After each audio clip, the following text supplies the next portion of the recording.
જય શ્રી રામ મિત્રો. સ્ટોક માર્કેટના વિડીયો સિરીઝ ટેકનો ફંડા એપિસોડ નંબર 3માં હું તમારું હાર્દિક સ્વાગત કરી રહ્યો છું. ચાલો આપણે આમાં આ વિડીયોની સ્ટાર્ટિંગ કરીએ.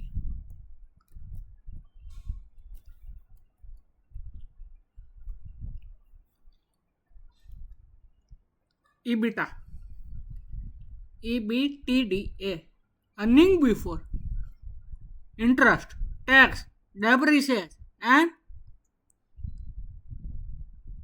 amortization. It means EBITDA sales minus operating expenses.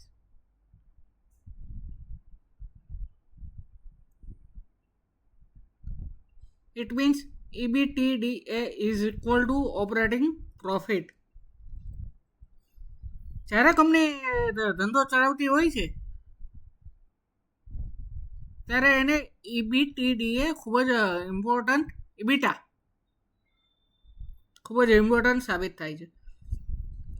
હવે આ કેલ્ક્યુલેટ કેવી રીતે કરવાનું છે? સેલ્સ એટલે વેચાણ હોય ને એમાંથી ઓપરેટિંગ એક્સપેન્સીસ બાદ કરી નાખો એટલે જે આવે ને એ એનું EBITDA આવે. ચાલો આપણે એક કંપની રિલાયન્સનું તો એક્ઝામ્પલ લઈએ છીએ અત્યારે.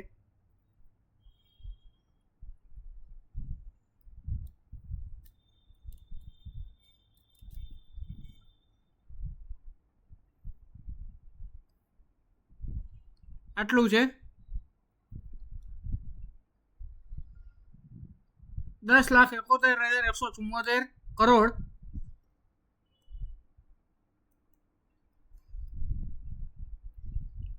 એનું ઈ છે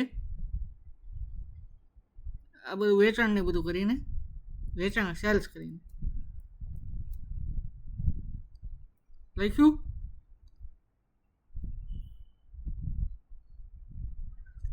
માઇનસ ઓપરેટિંગ એક્સપેન્સીસ ને બધું બાદ કરો ને તમે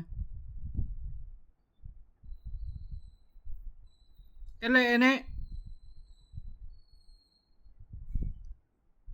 1,83,422 કરોડ રૂપિયા એને EBITDA આવે છે.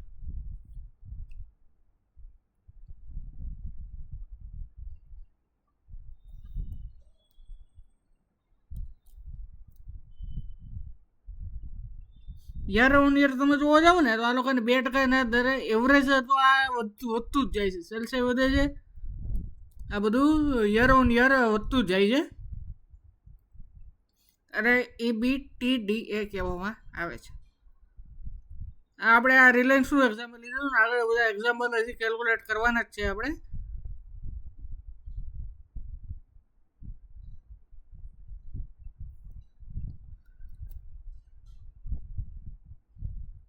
હવે આપણે આમાંથી EBIT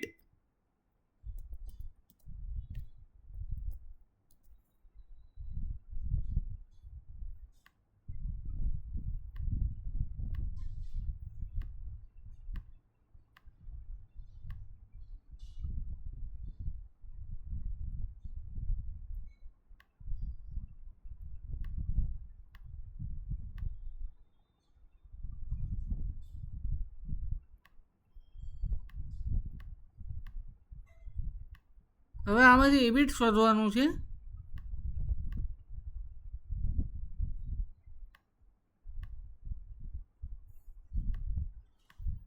EBIT શોધવા માટે હાવ ઇઝી મેથડ છે. EBIT એટલે આવક માઇનસ ખર્ચ ડેપ્રિસિએશન એ બધું બાદ કરી નાખવાનું.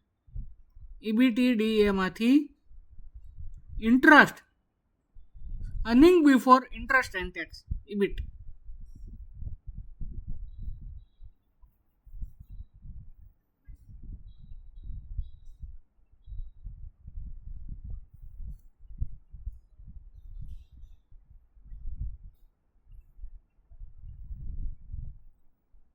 હવે EBITDA માંથી ડેપ્રિસિએશન એના એમોર્ટાઇઝેશન બાદ કરવાનું. એટલે કે મશીનનો નાનો ઘસારો ગણતા હોય ને જે વર્ષે, એ બાદ કરવાનો.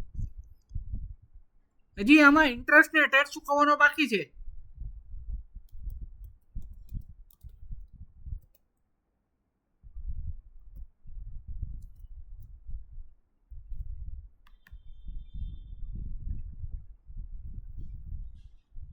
જો લખ્યું ડેપ્રિસિએશન એને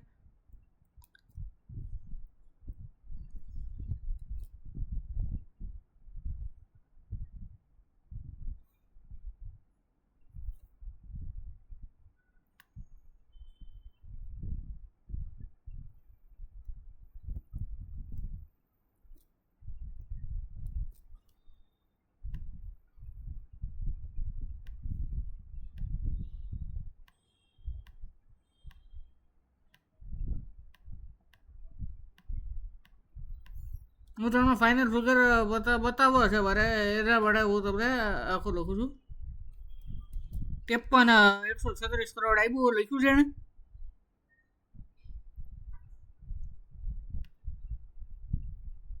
લખ્યું છે 53,136 કરોડ ડેપ્રિસિએશન EBITDA કેટલો આવ્યો હતો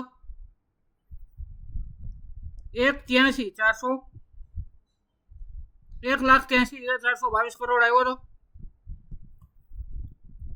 હવે આ ડેપ્રિસિએશન 53,136 કરોડ હું બાદ કરું ડેપ્રિસિએશન શું કામ મેં બાદ કર્યું મશીન હું લઉં છું એની લાઈફ ટાઈમ કદાચ 20 વર્ષની હોય ને 5% રેખા મારે દર વર્ષે ઘસારો તો બાદ કરવો જ પડે તો 10 વર્ષ હું 20 વર્ષ યુઝ કરું એટલે મારે ₹0 કોસ્ટિંગ હું કેવી રીતે લાવી શકું આના કારણે તમે ગાડી લીધી એની આપણે ડેપ્રિસિએશન દર વર્ષે બાદ જ થાય છે ઘસારો બાદ જ કરવો પડે વેલ્યુએશન એટલી ડિક્રીઝ કરવી પડે ઘસારા લાઈફ ટાઈમમાંથી તો ઇબિટ જે આવ્યું છે હવે આપણી પાસે 1,30,286 કરોડનું આવેલું છે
પ્રોફિટ બિફોર ટેક્સ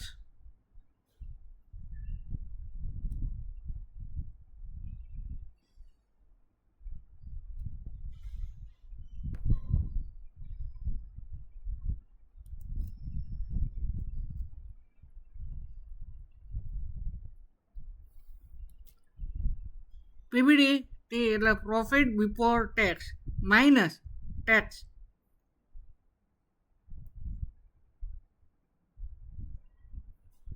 એટલે હવે એમાંથી શું આવે PBD આવે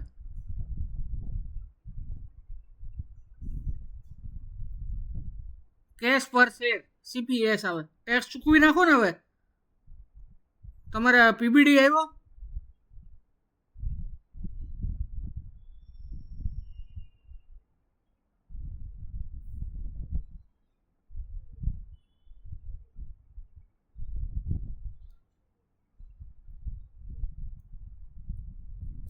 એટલે તમે એને કેશ પ્રોફિટ કે નેટ પ્રોફિટ કહી શકો છો. PVD is equal CPS cash per share is equal to PVD divide by total number of shares. આ જો આ પીબીડી અને સીપીએસ કોઈ સમજાવે નહીં.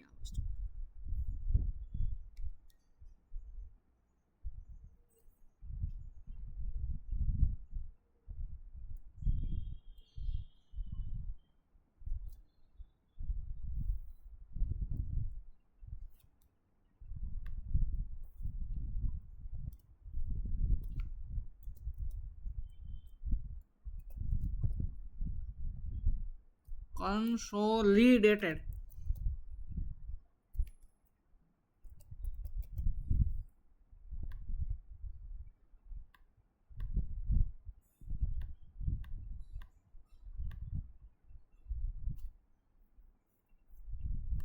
કેશ પ્રોફિટ આવી ગયો.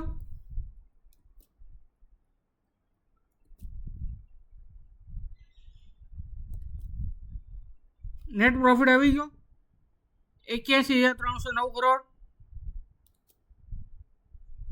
1,46,917 કરોડ. કેશ પ્રોફિટ 24માં શું હતો?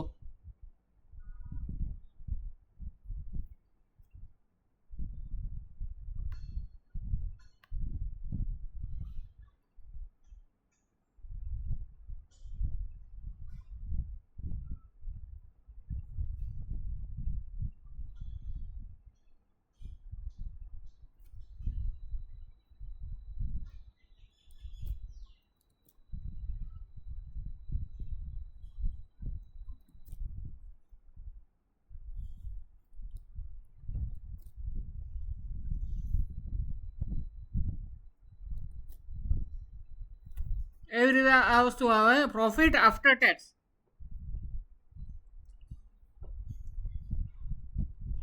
પીબીડીમાં હજી આપણે ડેપ્રિસિએશન હતું ને, profit after tax.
Profit after tax છે ને જે એ સેલ્સ માઇનસ તમામ ખર્ચાઓ, વ્યાજ, ટેક્સ, ડેપ્રિસિએશન.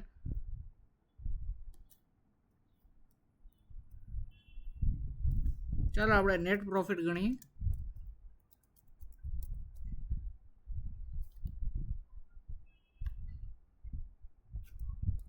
લખ્યું છે 81,309 કરોડ નેટ પ્રોફિટ. ઇબીડા લખેલું જ છે ઉપર.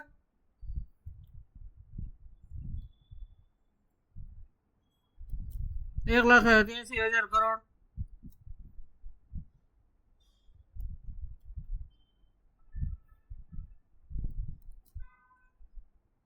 $10,719 કરોડ લખેલું છે. યર ઓન યર કેટલો ગ્રોથ થયો છે એ બધું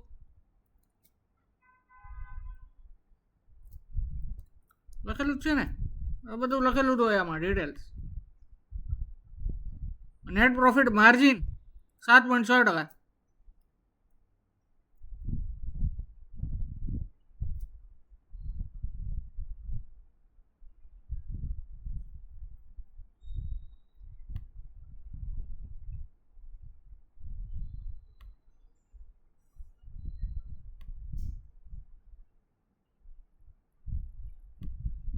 કન્સોલિડેટેડમાં 81,300 બનાવવા આવે છે. કન્સોલિડેટેડ એટલે કેવી કંપની? કારણ કે જીઓ ફાઇનાન્સનું આમાં એડ થાય રિલાયન્સમાં, કારણ કે રિલાયન્સ પેરેન્ટ કંપની છે. આ કન્સોલિડેટેડ ને બધું આવી જાય ને તમારે આમાં સ્ટેન્ડઅલોન ને કન્સોલિડેટેડ. સ્ટેન્ડઅલોન એટલે આગળ માઇક્રોસોફ્ટ કંપની છે તો એનું ને એનું તો ખાલી આપે ને રિઝલ્ટ, તો એ સ્ટેન્ડઅલોન કહેવાય. પણ એને કોઈ કંપની ખરીદેલી છે એમાંય પ્રોફિટ થયો હોય એ પણ જે બતાવે ને એ કન્સોલિડેટેડમાં આવે આપણી પાસે પ્રોફિટ ને બધું. આ પીબીડી ટી ક્લિયર, ટેક્સનું ક્લિયર.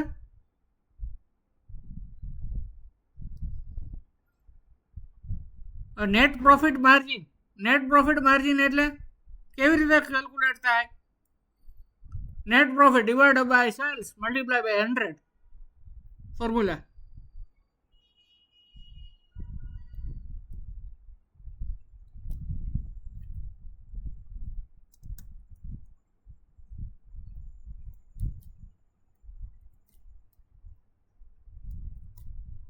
$7.6 આવ્યું,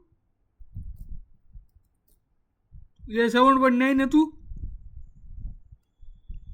આ યુદ્ધ ને બધું નહીં, આમાં હજી યુદ્ધની અસર નથી, એ તો બીજી બેલેન્સ શીટમાં આવશે.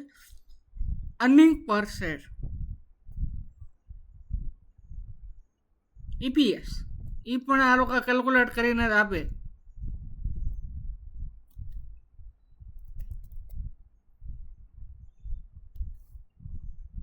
આ જોઈ લો આવી ગયું.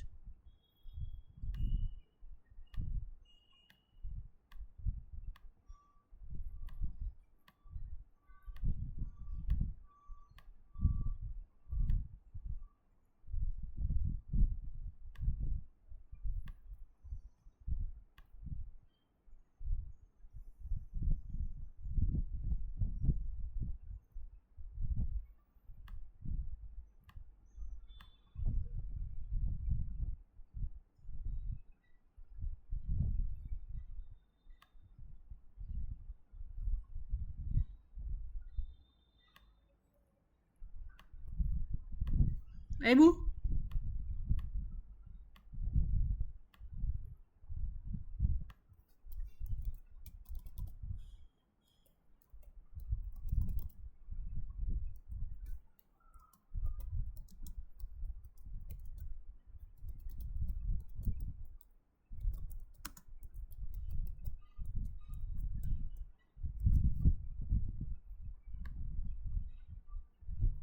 અર્નિંગ પર શેર ₹51.05, જે પેલા ₹102.09 એટલે આને થોડીક તો અસર થઈ જ છે.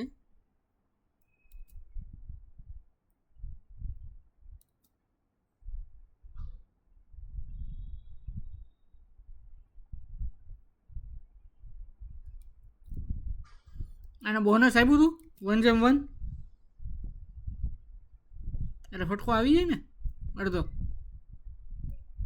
આમ તમે જોવા જાઓ એટલે 103 જેવું હોય, એટલે આ થોડુંક તો ઇન્ક્રીમેન્ટ આનું કર્યું છે.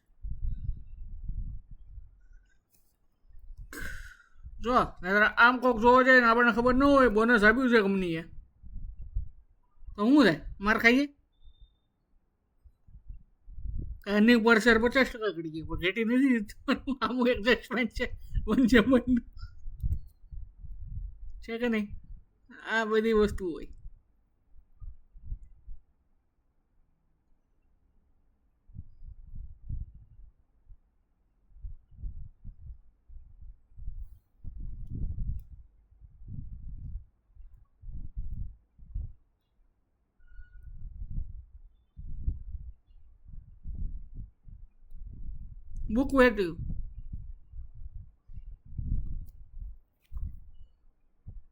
બુક વેલ્યુ પર શેર ₹623.01.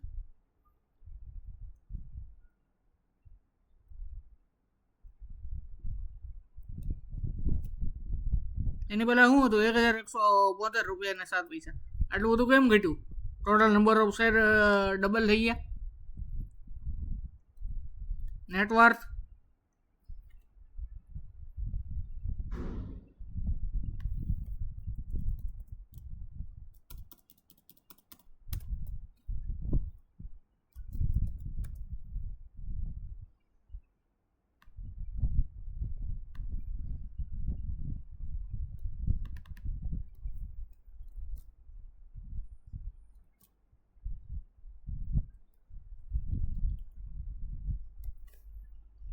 4 લાખ. આવી રીતે તમે ઇઝીલી ફાઇન્ડ આઉટ કરી શકો છો. પી ratio, price earning ratio, current market price earning per share, EPS આપણે અહીંયા જે 651 રૂપિયા અને એ આવ્યું ને જે 51 રૂપિયા 5 પૈસા, પી રેશિયો એવી રીતે ગોતવામાં આવે છે.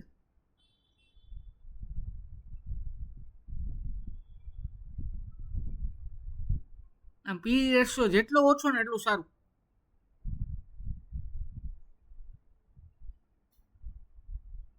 પી રેશિયો માટે શું છે? Current market price divide by earning per share. P ઓછો, મેં હમણાં તમને શું કર્યું, પી જેટલો ઓછો એમ સ્ટોક ખરીદવો વધારે સારે ગણાય. એટલે 1 રૂપિયો પી રેશિયો બતાવે છે કે રોકાણ 1 રૂપિયો આપણે પ્રોફિટ લેવો હોય કંપનીમાંથી કેટલું રોકાણ કરવું પડે એ બતાવી રહ્યું છે. 25.7 ગણું રોકાણ કરવું પડે એમ છે.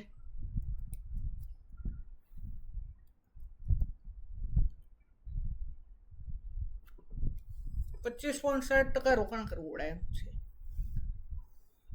તો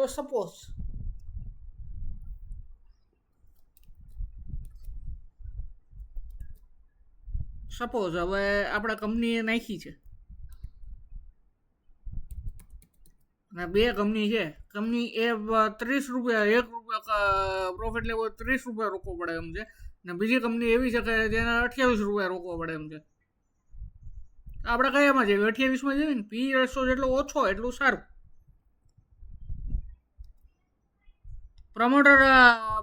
પ્રમોટરનો સ્ટેક કેવો હોય છે? પ્રમોટરનો સ્ટેક છે ને, promoter stake is equal to owner of the company. એટલે રિલાયન્સ કંપની છે તો મુકેશ અંબાણીના ફેમિલી પાસે જેટલો સ્ટેક હોય એ ઓનર ઓફ ધ કંપની કહેવાય. આ રેશિયો 75% કરતાં વધારે કંપનીઓ રાખી નથી શકતી. સેબીની ગાઈડલાઇન્સ આવી ગઈ છે. હાયર પ્રમોટર સ્ટેક ને એટલે મોર કમિટમેન્ટ. ધારો કે મારી કંપની છે, હું 80% પ્રમોટર સ્ટેક ન રાખી શકું, વધારે રાખ્યો 75% હું બેઠો છું, તો મારે ગોટાળો કરવો હોય તો પહેલાં શું કરવું? મારો સ્ટેક પહેલાં મારે ઓછો કરતો જવો પડે કે પ્લેઝમાં મારે નાખવા પડે પૈસા. અને બીજો 50% વાળો હોય તો તમે કોને? મને ધારો કે હું મારો પ્રમોટર સ્ટેક હળવે હળવે ઘટાડતો જાઉં છું, તો એમ થાય કે હું કહું કે કંપની બહુ સારો ગ્રોથ કરવાની છે, કંપની બહુ સારો કરવાની છે, ને હું મારો 5% 10% હિસ્સો કાપું. કઈ એંગલે કાપું? ન કાપું ને. હું ડાયલ્યુટ હું કેમ મારો હિસ્સો કરવા જાઉં? આ વસ્તુ છે પ્રમોટર સ્ટેક કહેવામાં આવે છે. ડીડીટી હવે તો અત્યારે આ વસ્તુ છે જ નહીં, તો આપણે સમજવા ખાતર હવે સમજી લેવાની છે. ડીડીટી છે ને, dividend per share. Face value DDT, dividend distribution tax, એક પ્રકારનો ટેક્સ જ્યારે કંપનીઓ ડિવિડન્ડ આપતી હોય ને ત્યારે લગાવવો પડે છે. ધારો કે કોઈ અમેરિકાની XYZ કંપની છે, ઇન્ડિયામાં બિઝનેસ કરે છે, 75% ટેક્સ તો એની પાસે હોય છે. હા, કંપનીમાંથી પૈસા વિડ્રો કરે, પ્રોફિટ લે એટલે એને ટેક્સ ચૂકવવો પડે. તો એ શું કરે? ડિવિડન્ડ ડિક્લેર કરી નાખે. ડિવિડન્ડ ડિક્લેર કરે, 80% પ્રોફિટ ડિવિડન્ડ રૂપે ડિક્લેર કરે, તો અહીંયા તો એને 25% લોકોને જ આપવાનો જ પૈસા. મેજોરિટી સ્ટેક ત્યાં એની પાસે જ ગયો અમેરિકા કે કોઈ પણ આઉટ ઓફ ઇન્ડિયાની કંપનીમાં. હવે ગવર્મેન્ટને ત્યારે એવું લાગતું હતું, એટલે ગવર્મેન્ટે પછી એને હવે ડિસ્ટ્રીબ્યુશન ટેક્સ લગાવી દીધો.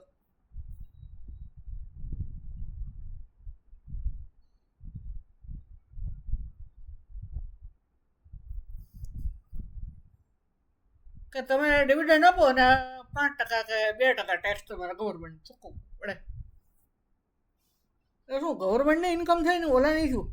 કારણ કે ઓલો ડાયરેક્ટ જો વેચે માલ તો એને ટેક્સ ચૂકવવો પડે, એટલે એ ડિવિડન્ડ સ્વરૂપે લઈ જતા. Dividend per share, face value divide by dividend. આપણે ઘણી વખત ન્યૂઝ ચેનલમાં એમાં જોતા હશું, ફેસ વેલ્યુ આપણે આગલા ચેપ્ટરમાં શીખેલા જ છીએ કે 150% ડિવિડન્ડ આપ્યું.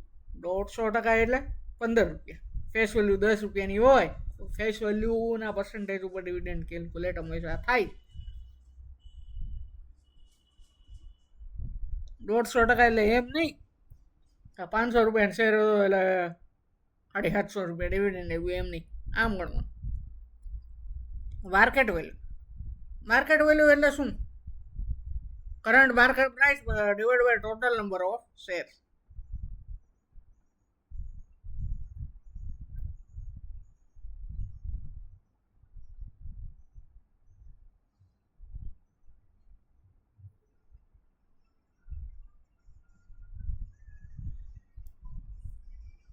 રિલાયન્સની અત્યારે માર્કેટ કેપ છે ને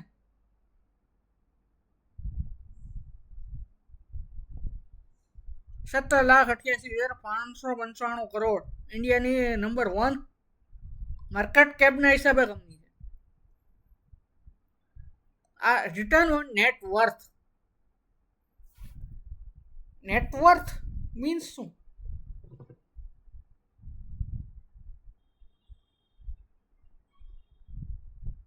કે તમે મારે 100 રૂપિયા આપ્યા, 100 રૂપિયા પર હું તમને કેટલું વળતર આપું છું એ થાય. જેટલું નેટવર્થ સારું ને એમ કંપનીનું સારું ગ્રોથ. ચાલો આપણે આગળ હમણાં હું તમને આમાં સમજાવું.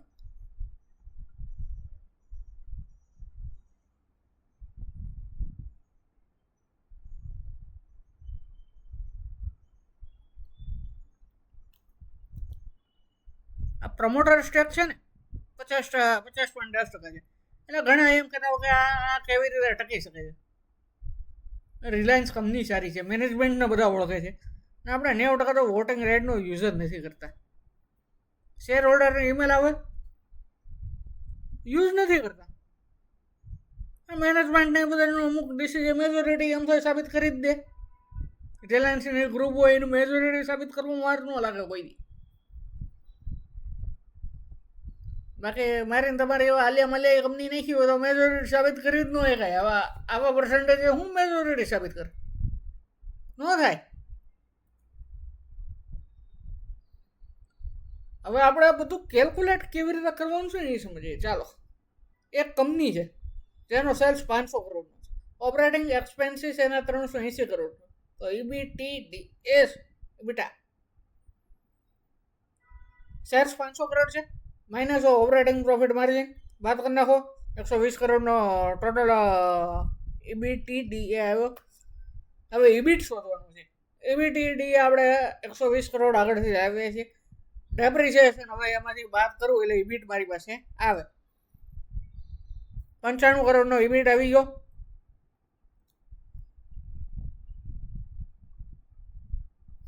નેટ પ્રોફિટ માટે કંપનીનો નેટ પ્રોફિટ 45 કરોડનો છે. હવે એનું સેલ્સ 600 કરોડનું છે. નેટ પ્રોફિટ માર્જિન કેવી રીતે? Net profit margin is equal to net profit divide by sales multiply by 100, 7.5% જેવું આવે. ઊંચું માર્જિન હોય એટલે કંપનીને વેચાણનો વધુ નફો આવે. આ નફો કંઈ ઓછું ન કહેવાય. ઊંચો નફો લેવો હોય ને તો ઘણી વખત એવું હોય કે મારી પાસે કંઈક મોનોપોલીવાળો પ્રોડક્ટ છે, એ બીજા કોઈ પાસે છે ને, એટલે હું લઈ શકું. ત્યારે 6-8 મહિના પછી મારો હરીફ એ પ્રોડક્ટ લાવે એટલે મારે ઓટોમેટિક પ્રોફિટ માર્જિન ઘટાડવું પડે, નહીતર હું ન ટકી શકું આમાં. કોન્સોલિડેટેડ કન્ટિન્યુ મારું નેટ પ્રોફિટ માર્જિન ઇન્ક્રીઝ થતું હોય ને તો મારે વાંધો નથી. સ્ટેબલ રહેતું હોય કે થોડું ઘણું ફ્લક્ચ્યુએટ થતું હોય તો વાંધો ન આવે. કારણ કે 25% હોય ને બીજા વર્ષે 5% આવે એ ન ચાલે. 5% હોય ને 7% થાય કે 3% થાય કે 10% થાય એમાં વાંધો નથી. બાકી આમ 5 થી ડાયરેક્ટ 25 થાય, 25 થી ડાયરેક્ટ -5 થઈ જાય એમ ન ચાલે. એમ ફ્લક્ચ્યુએટ એટલું બધું ન ચાલે.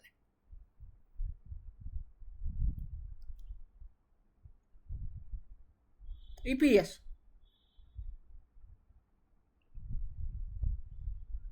નેટ પ્રોફિટ 3.70 ટોટલ શેર 6.96 એટલે EPS મારો આવ્યો 53. હમણાં મેં તમને કીધું હતું EPS વિશે શું કીધું હતું?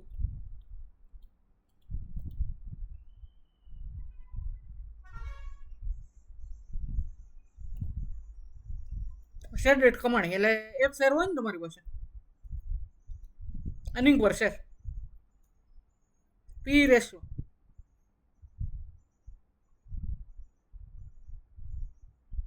અને 35નો પી આવે છે, તો એ કંપનીનું થોડુંક ઓલું જ કહેવાય. બુક વેલ્યુ 35નો પી આવે તો ઓલું કહેવું, પણ એને પેરેન્ટ્સ કંપની બધા હોય 45 96 પી ઉપર આંટા મારતા હોય તો પછી આ પાછું સારો કહેવાય.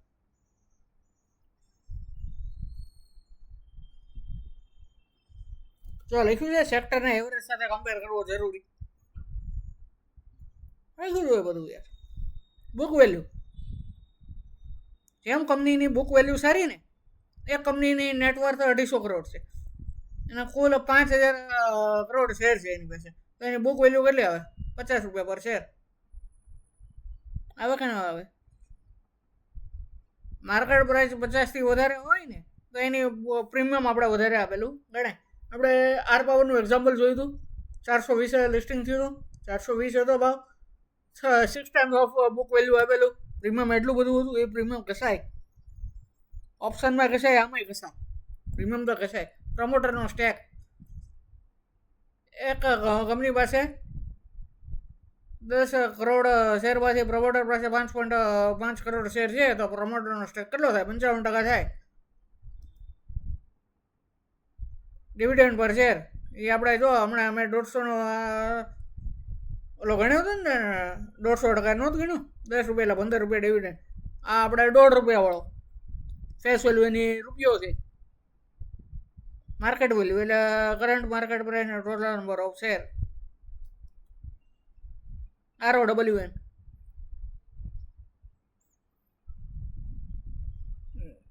ROWN ની ફોર્મ્યુલા શું છે? Net profit divide by net worth.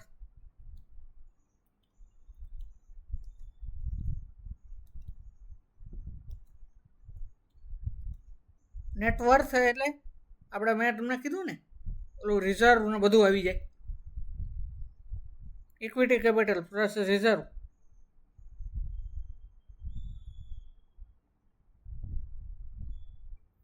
એટલે એના 66.66% સારામાં સારું કહેવાય. Thank you for listening you friends. આગળ વિડીયોમાં આપણે આગળ વધારે ચર્ચા કરીશું.